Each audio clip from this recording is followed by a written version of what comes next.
Salut les gars, bienvenue dans un nouvel épisode d'Écho du cœur. Voilà, j'espère que vous allez tous bien, j'espère que votre été se passe bien aussi. Voilà, aujourd'hui on a un format un peu différent, on teste de nouvelles choses aussi. Donc j'espère que ça va vous plaire. Donc voilà, c'est en fait un truc qui m'a passionnée depuis de ma foi, c'est vraiment la lecture de la Bible. Au-delà de prier, ça c'est venu un peu après, mais c'est vraiment la lecture de la Bible, parce que ce qui est trop bien avec la Bible, c'est que tu peux lire le même passage, et aujourd'hui je vais lire le passage et je vais comprendre un truc, et demain je vais le relire et je vais comprendre tout autre chose. Et en fait c'est comme si le Seigneur il te parlait vraiment au moment où t'en as besoin, de la manière dont t'as besoin, et dans une situation il va refaire la même chose mais d'une manière différente.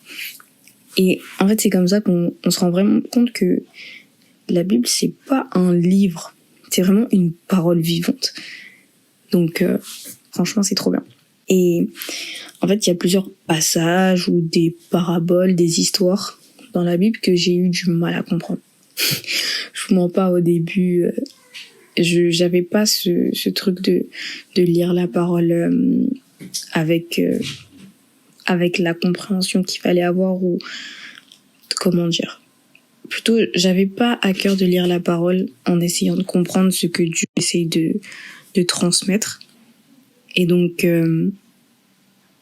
j'ai eu du mal à comprendre certaines choses, et aujourd'hui encore, voilà, sûrement demain, voilà, je comprendrai peut-être pas forcément tout, mais je voulais vraiment qu'on ait en fait certains épisodes où on allait pouvoir comprendre certains passages, certaines histoires ensemble, et de cette manière, tout simplement pouvoir s'édifier, découvrir des choses, découvrir des histoires.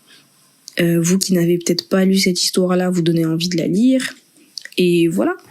Donc j'espère que ce nouveau format, en tout cas, il va vous plaire, que vous êtes bien assis, que vous êtes prêts, que vous avez votre Bible en main. Et on entre tout de suite dans le vif du sujet. Bon, vous l'avez lu dans le titre de l'épisode, mais aujourd'hui, on va parler du fils prodigue. Au début, je disais toujours prodige, mais j'ai compris après que c'était pas ça. Enfin bref, le fils prodigue. Petit point de culture, ou la minute le savais-tu. Ça, c'est un délire que j'ai avec un ami. Mais c'est la minute le savais-tu. Donc, prodigue vient du latin prodigus, qui signifie dépenser sans compter, gaspiller ou produire en abondance. Voilà, c'était la petite minute le savais-tu. On en apprend tous les jours, et ça nous permet de comprendre surtout le sens ensuite de l'histoire. Donc n'hésitez pas, moi ce que j'aime beaucoup faire, c'est regarder l'étymologie de certains mots, pour comprendre d'autant plus le sens d'une histoire, ou juste d'un verset, ou juste d'un passage. Donc voilà. Donc c'est un passage que j'aime beaucoup, en fait, dans la Bible.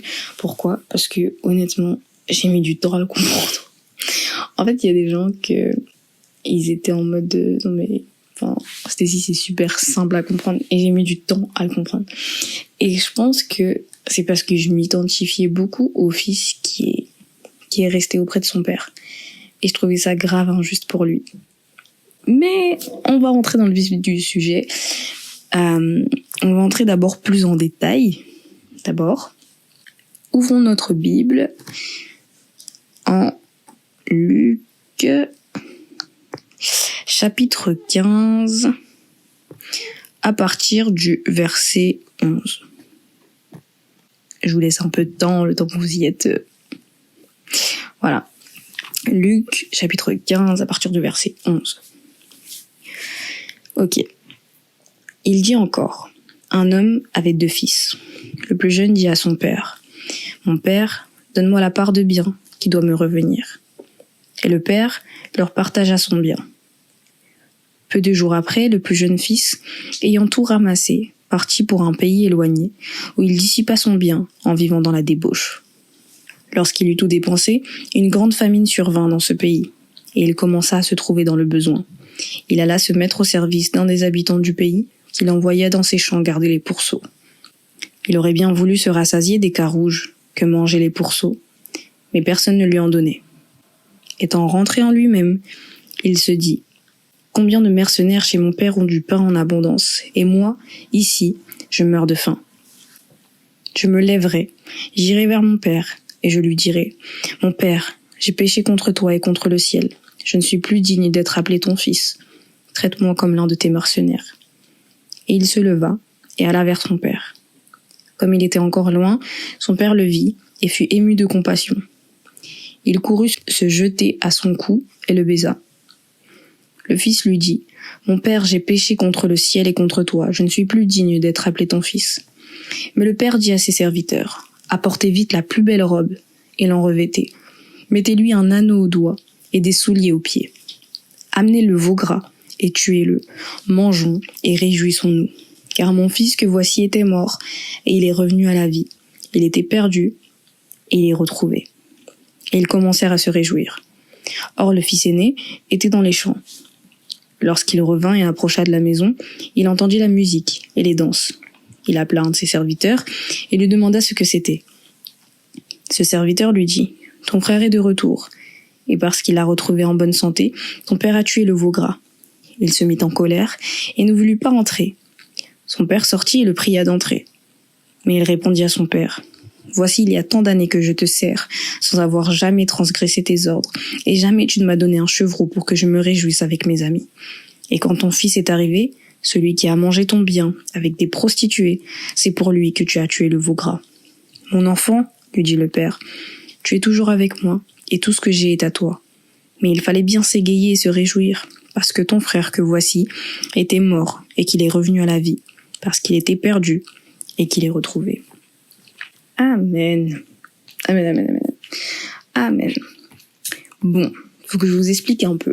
En fait, dans ce passage-là, la première fois que je l'ai lu, vous voyez, au début, et peut-être, en réalité, peut-être encore un peu, je m'identifiais beaucoup au fils aîné. Parce que c'est quelqu'un qui a toujours bien fait pour son père. Voilà, comme le passage le dit, il n'a jamais transgressé ses ordres. Et encore au moment où son frère revient, il servait encore dans les champs. Et il a sûrement pas fait ça pour recevoir quelque chose, ne serait-ce que peut-être l'approbation de son père, mais il précise « Jamais tu ne m'as donné un chevreau pour que je me réjouisse avec mes amis. » Donc en fait, j'avais vraiment cette vision du fils, bon c'est peut-être un peu un mot fort, mais délaissé. Parce que je me dis en fait, il a jamais vraiment posé les yeux sur son fils, qui était à ses côtés tout ce temps, qui a été un fidèle serviteur. Et je pense que je regardais trop à la situation littérale du père et de ses deux fils. Donc du coup, j'étais triste en lisant cette histoire. Et honnêtement, je pense qu'il n'y a pas beaucoup de personnes qui ont vu des choses comme moi. Je pense que tout le monde a compris tout de suite. Mais c'est ok. Et c'est seulement après donc plusieurs lectures, parce qu'au début j'aimais pas lire ce passage parce que ça me rendait triste, mais c'est seulement après quelques temps que en fait j'ai compris plusieurs choses. Et on va y aller point par point. Première chose, l'histoire fait référence à Dieu et à ses enfants, donc nous. Oui, alors j'ai mis du temps à comprendre. Je lisais ça encore comme un livre. Voilà, soyez indulgents avec moi. Mais ouais, j'ai mis du temps à comprendre que l'histoire faisait référence à Dieu et ses enfants. En fait, j'étais tellement focalisée sur le fils aîné. Et en plus, je disais le fils prodige. Je disais comment on peut l'appeler prodige alors que blablabla. Mais ouais, du coup, j'ai mis du temps à comprendre ce premier point qui est la base de l'histoire, vraiment. Voilà.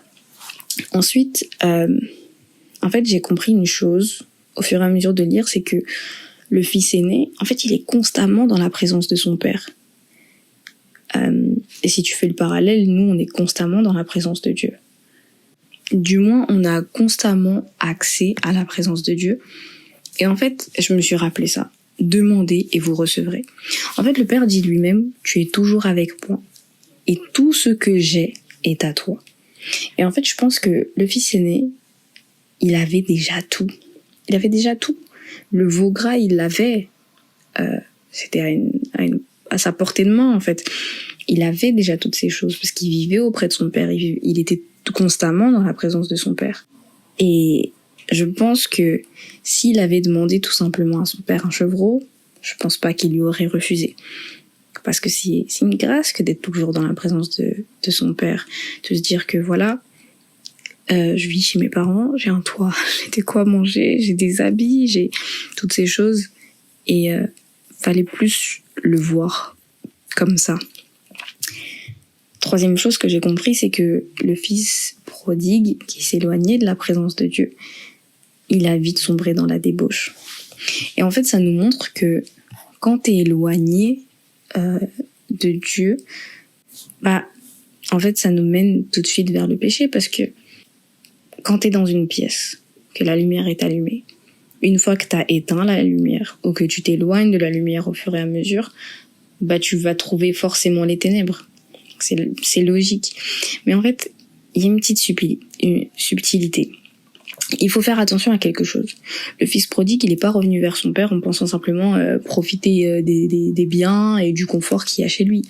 Non, la Bible dit, il est entré en lui-même. Et en fait, il s'est repenti sincèrement. Il a compris que ce qu'il faisait était mauvais. Il s'est repenti sincèrement. Et il dit même qu'il souhaite que son père le traite comme l'un de ses mercenaires et pas comme son fils. Il dit voilà, j'ai péché contre le ciel et contre toi. Il reconnaît en fait ses torts. Il reconnaît que ce qu'il a fait, que ses choix étaient mauvais et que ce qu'il a fait était mauvais. Et ce passage nous montre aussi que dès que le fils s'est détourné de ses mauvaises voies, le père s'est approché de lui. Et ça me rappelle ce verset en Jacques, chapitre 4, verset 8. « Approchez-vous de Dieu, il s'approchera de vous.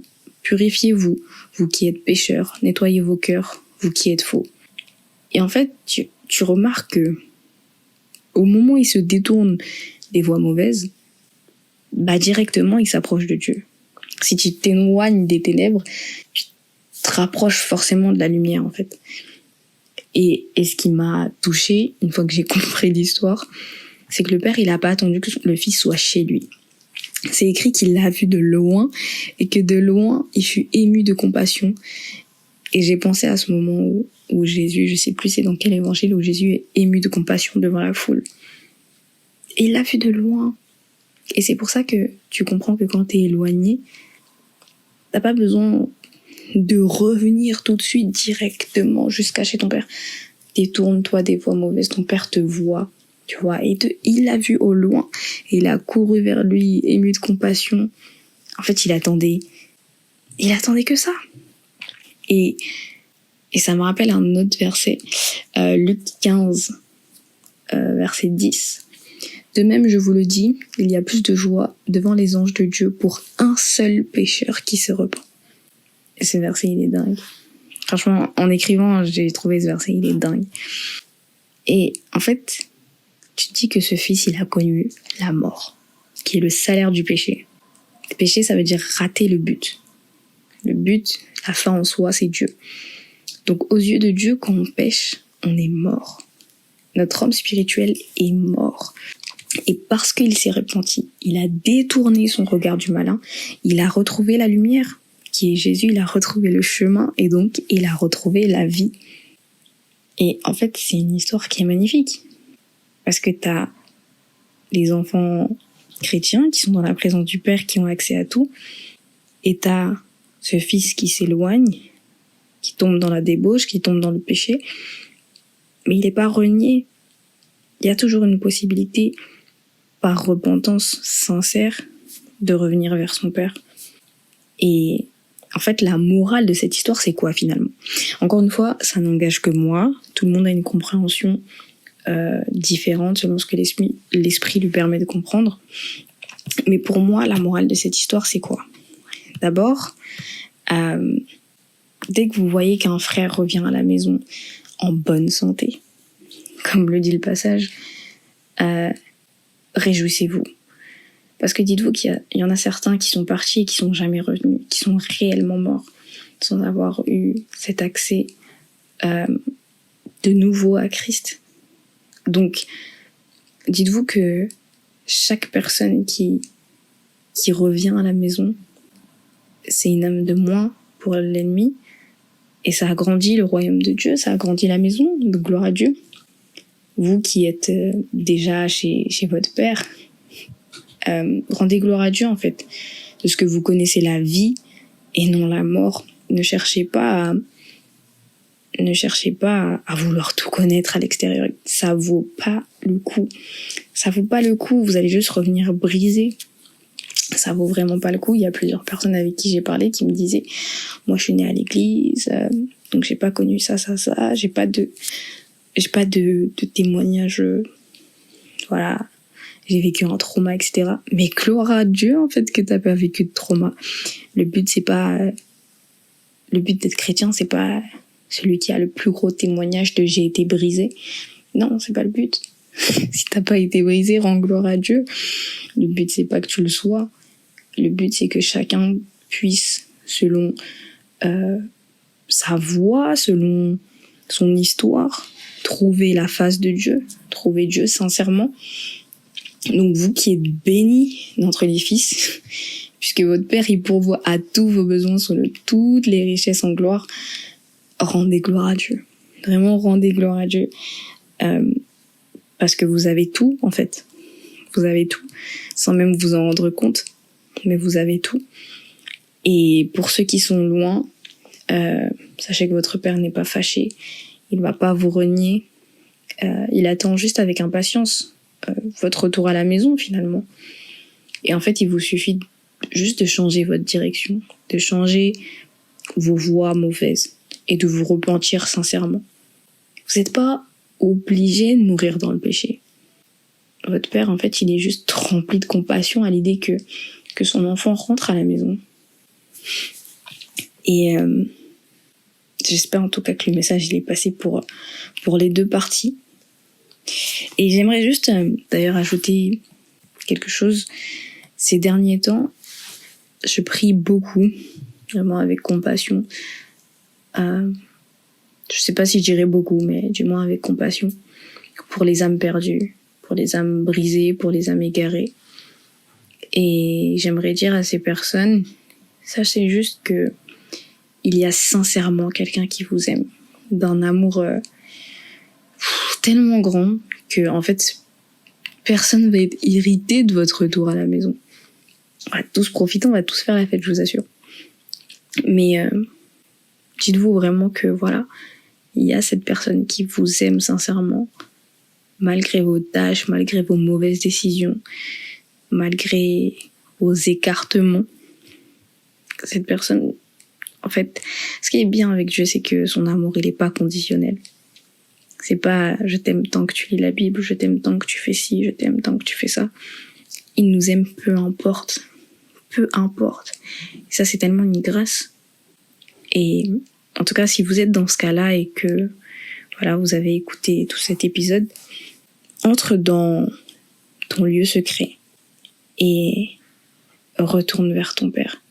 Vraiment, rentre à la maison et sois béni par sa présence. Déverse tous tes fardeaux au pied de la croix et puis rentre là où tu es en sécurité. Il y a une sécurité dans la présence de Dieu. Il y a de la guérison dans la présence de Dieu. Il y a de la bénédiction dans la présence de Dieu. En fait, il y a tellement de choses dans la présence de Dieu qui fait qu'on est dans un cocon et on est protégé et on a toutes ces choses en abondance. Donc, ne reste pas dehors, là où tu vas tomber dans la débauche, là où tu vas tomber dans la tentation. Entre dans la présence de ton Père. Vraiment. Mon but avec tous ces épisodes, c'est vraiment qu'après avoir écouté, ça vous donne envie d'aller lire votre Bible, ça vous donne envie de prier. Pas penser que vous avez passé du temps avec Dieu en écoutant ça. En tout cas, j'espère sincèrement que c'est vraiment l'effet que ça vous fait. Donc voilà, soyez bénis en tout cas. Et j'ai vraiment beaucoup aimé, premièrement, écrire et deuxièmement, enregistrer cet épisode. Je suis encore en plein moment de séparation, là. Je vous avais parlé la dernière fois. C'est pas si dur que ça, hein, d'arrêter les réseaux. Bon, honnêtement, je m'ennuie parfois, parce que c'est quand même les vacances. Bon, je travaille, mais c'est quand même les vacances. Donc je m'ennuie parfois, mais ça fait du bien. En plus, on est vraiment en préparation d'un grand événement pour les jeunes dans mon église. Et l'objectif, c'est vraiment de ramener nos frères et sœurs à la maison, de prier pour toutes les âmes perdues, toutes les âmes brisées, de prier pour le salut de la jeunesse. Donc, n'hésitez pas dans vos temps de prière à mettre les jeunes que vous connaissez, les jeunes de votre église, les jeunes qui ne sont pas forcément en Christ, les jeunes qui, vous savez, qui traversent des périodes difficiles. N'hésitez pas à intercéder pour les personnes que vous connaissez et à prier pour leur salut. Parce que le but, c'est qu'on aille tous au paradis, finalement. Donc voilà, n'hésitez pas à faire ça dans votre semaine et aller évangéliser aussi autour de vous, c'est important. Je vous donnerai peut-être ce détail la prochaine fois, mais je suis pas très évangélisation et j'en ai fait une. Bon, je suis pas experte dans le domaine de l'évangélisation, mais voilà, on a quand même eu des contacts avec une amie, donc ça s'est plutôt bien passé, je crois. Je sais pas trop. Mais voilà, en tout cas, n'hésitez pas à faire ce pas-là, même si vous l'avez jamais fait. Voilà, prenez un ami par le bras et allez-y. Voilà, on n'a pas reçu un esprit de timidité, un esprit de force. Donc, n'hésitez pas à faire ça et surtout à prier pour les âmes dans vos temps de prière dans la semaine. Donc voilà, c'est tout pour moi. En tout cas, j'espère que vous avez aimé cet épisode, que cet épisode vous a édifié. N'hésitez pas à laisser des commentaires, à liker, à mettre 5 étoiles si le podcast vous plaît. Et puis, on se retrouve bientôt pour un nouvel épisode d'Écho du Cœur. Prenez soin de vous, soyez bénis. Salut!